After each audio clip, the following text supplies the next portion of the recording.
Hello and welcome, folks. This is a reply to Rocketmagnet, but first things first.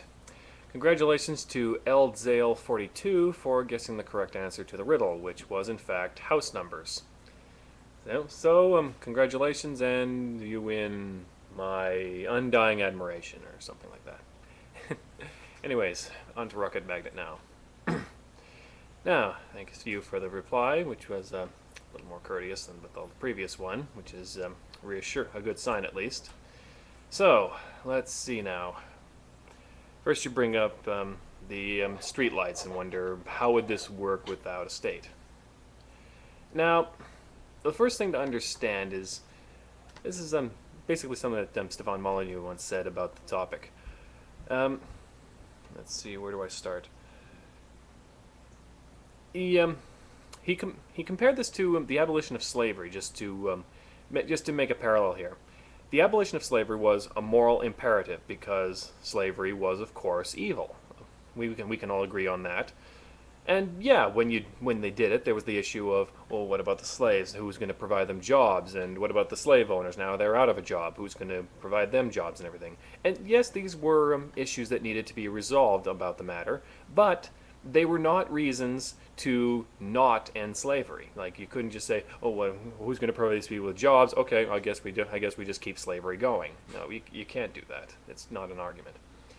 Now, before anyone tries to say cop-out, I am answering the question, but I just want it established that that's just how you have to look at the issue.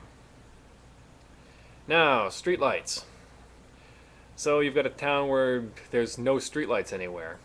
Well, first of all, you've skipped a step here.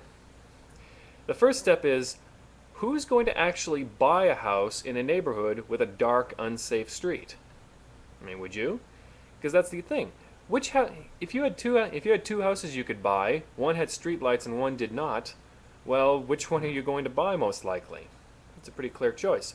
So people selling houses and people selling the land and the businesses in the area who depend on people living in that place, they all have a vested interest in making sure that the streets are taken care of and that they're lit properly and everything else. So your first mistake is in assuming that only the people in that neighborhood have a vested interest in seeing to it that these services are provided. It's of course not so. And no, you don't have to look through a catalog and buy the streetlights yourself unless you happen to own the land that the road is on, which most likely you won't. You'll just own the property with the house. But you'll insist that these services be provided or you're not going to buy that house, obviously. Like, would you buy a house that didn't have sewage provided or that didn't have any other basic necessities? Everyone who's buying a house will insist that these be provided or else no sale. So that's the motivation right there. Who's going to do it?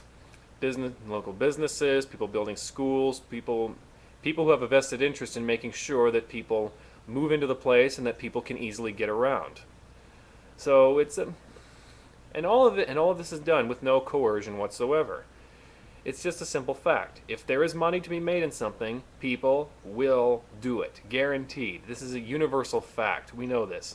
Even if you try to stop this from happening, it still happens. I mean, look at the war on drugs or prostitution being illegal. They threaten people if they do this, but since there's money to be made, they do it anyway. So that's the answer to the streetlights thing. The government is not necessary at all. In fact, look back in history, government didn't invent the concept of lighting roads or providing sewage or anything. So it stands to reason that before that they were being provided on their own.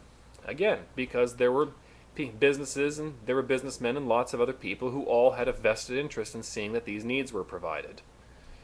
So there's your answer right there. Now, on the topic of dish soap, this is another common mistake people make. It's that what stores sell, how they sell it, how they provide it, and how they serve you is not a reflection of the store's wishes. It is a reflection of you, the consumers. If the consumers want a choice of 20 different dish soaps, well, then 20,000 soaps will be provided. That's just how it is.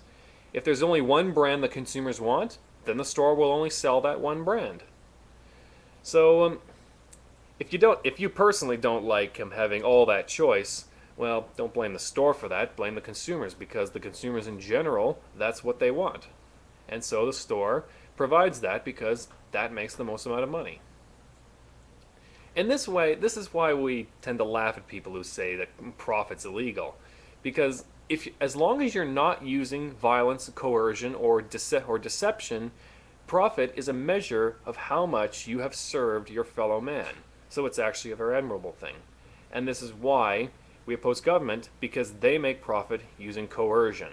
That's the kind of profit that's bad. You have to, if you want to argue against profit, you have to make the distinction between the two. So, profit by voluntarism, good. Profit through violence or deception, bad. It's very simple, and we believe it is the moral imperative to put a stop to that. And government, right now, is the one who is most guilty of it, and that's why we oppose it. So until next time, be aware and be wise.